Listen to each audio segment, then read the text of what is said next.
I've been bombarding you with text messages. Well, you never had to, my man. And listen, you one of the godfathers as far as I'm concerned. I listen to you. You speak, I listen. Great work on the NFL Network. I appreciate it. You're spectacular. We know what you did as a player.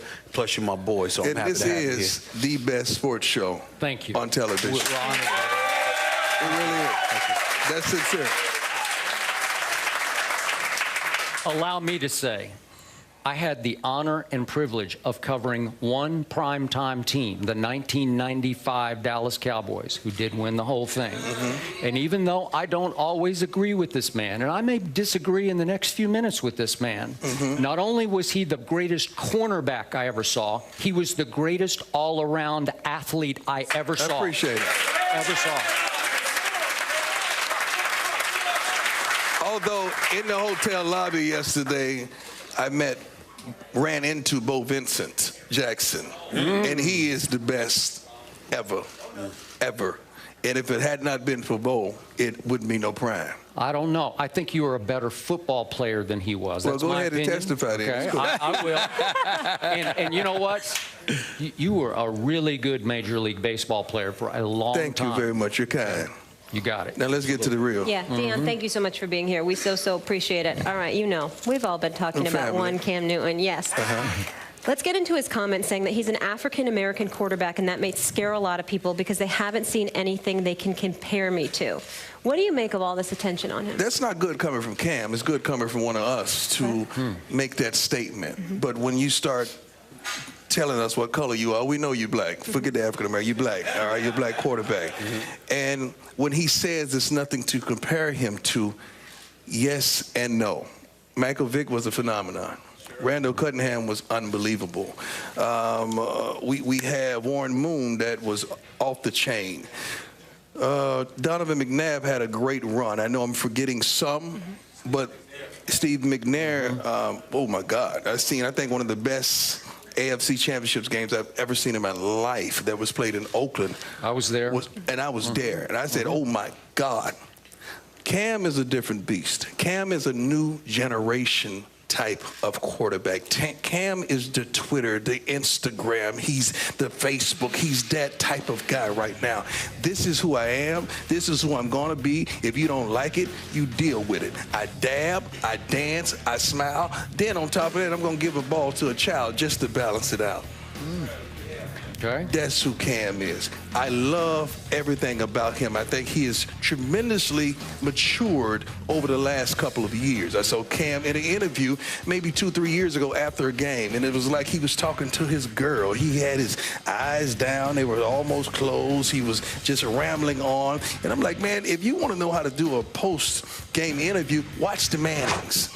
They are royalty when it comes to distributing facts to the public. But I love where Cam is right now. I love what he stands for. I love what he's about. The problem is we don't condone as a society something that we've never seen. We don't condone in society something that we cannot grasp or have a handle on. And oftentimes we let our insecurities get offended by one's confidence. Does he remind you of you? In some aspects. He has the swagger. He has the je ne sais quoi. He has the game, and is not contrived. I get upset, Stephen, when a guy gets to a certain level and they flip on us, wanting us to believe that this is who you really are. Right. This is Cam. This really is who he is. And I like a guy to be consistent, win or lose. Cam, if you're going to be this, win or loss. Don't just be this when you're 17-1, but continuously be this person no matter what the outcome is. Prime was prime no matter what team, no matter what the score, no matter what the game. Prime was prime. Yeah, the only thing I would say about that before I let Skip go is that you can't dab when you're losing. That's the only thing I would say. You can't dab. And the only reason we're making a thing of the dab, and Cam is a quarterback who's scoring often. That's right. He is. Because we don't have a problem with the discount double check. No. Matter of fact, he made millions off of it. We don't have a problem when Brett Favre was running around aimlessly on the field doing his look thing. at him jump into the arms of his offensive lineman. He loves the game so much. It's so beautiful to see. We don't have a problem when Brady comes over and headbutts the whole team. But see, Cam is scoring at the rate we hadn't seen a quarterback score. Correct. On his own, not on a pass play. I mean, on his own. So when he lands into the end zone, now he's at the celebration aspect of everything, and that's when we start to criticize him because we have not seen a quarterback score at this rate. Okay, which leads to my question I've been asking all week. When Cam did refer to himself as an African-American quarterback that people can't compare anyone to, was he talking about on the field or with the celebrations? With his performance or his celebrations? He was talking about both. Okay. He was talking about both, that they can't compare him to. Mike Vick really never celebrated, you know, on his own. Really off the field, Mike Vick was Mike Vick. We really don't know a lot about, unless we talk about the dysfunction that Mike Vick had in his life. But I believe he was just talking about both entities, that you hadn't seen me, and he doesn't need to go there. He has us. Let us be your mouthpiece. Sometimes you don't need to blow your own horn, especially when your car is already loud. Okay. So if you step back from this, as I have for Stephen A., I've covered black quarterbacks since the first consistent starter back in the 70s for the LA Rams, James Harris. I was with Doug Williams in college before he got drafted. All the way up to Donovan McNabb. I've known closely several black quarterbacks who always insisted to me, please don't call me a black quarterback. I'm just a quarterback. I want to be accepted just the way everybody, regardless of color, is accepted as a quarterback. So it was a little startling for me to hear this man, this young man, before his first Super Bowl, refer to himself as African American, to your point. I applauded it because I think he wants to embrace his culture and his roots. He said, I'm going to embrace who I am, whether you like it or not. He didn't go that far, but that's how it came across. I am fine with that, but you're not. You're saying, let us do that. So you thought he stepped across the line. I'm tired of us playing the race card. We don't need to play the race card when we have an ace, a king, and a jack. Okay, got it. Why are we playing that card? We have a deck full that we can play. We don't need to bring out that card. You have the whole darn deck in your hands, and you playing, and you have a winning hand. So you don't even need to bring that up. Well, let me address this. I think you're absolutely right when you're talking about Cam. I think me sitting in this chair, you sitting in the chair that you're sitting in, it's an entirely different situation in terms of explaining, because it's what we do, okay?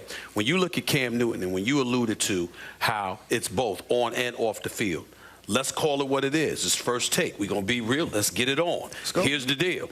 When you talk about Cam Newton saying, you haven't seen anybody like me, understand that during the Warren Moon era, you definitely had to do what Dion just highlighted. As time progressed, you could be more open, but a Donovan McNabb didn't really want to touch it. No. You know, the Michael Vick. That's Donovan. No. I'm just saying. That's on him. No, I know that. I'm getting there. Oh, don't worry about it. So Donovan didn't want to touch it. You know, the Michael Vicks of the world, the Steve McNairs of the world, others. Great guys. You understand, that had challenges, that went out there and performed, didn't want to touch it. So now, here comes Cam Newton. And what Cam Newton is sitting there saying, and this is something that goes on in the black community, I'm going to get an amen on this. We understand that it's all of us, it's not for anybody to define one's blackness. That's disrespectful. But there is a difference between a black person and a brother. Come on. Now, a black person is black, but a brother is somebody that embraces his blackness. Say amen. And so when you have, when you have a quarterback like Cam Newton making a statement that he made, what he's saying is, I'm unapologetically who I am. I'm going to embrace this, and folks from my community can understand it. They can relate to it. More importantly, they appreciate it, because usually people who are my predecessors, those who came before me, not all but some, weren't too keen in doing so. And because they weren't too keen in doing so, we had an establishment out there that found them to be easier to embrace than they would be to embrace me. Got it. I don't like it, but I'm not going to care anyway because it's not going to disrupt my flow. Did I break that down right? You broke it down. And furthermore, it's because simplistically, Cam got his money. Right. Therefore, he doesn't have to play this game. Because he got his money. He got his money a year ago. So now you see the really opening up of the Jack in the Box, and everything is popping up that we knew was already in there because he's already gotten paid. He does not have to play this game anymore. Only thing he's chasing now is championships and endorsements. That's it. I got a lot more to say, Yeah, but I think we need to take a break. Yep, Prime, we're just getting started with you. Ain't going nowhere. No, more First Take after the break from Fort Mason Center here in San Francisco. Super Bowl 52 days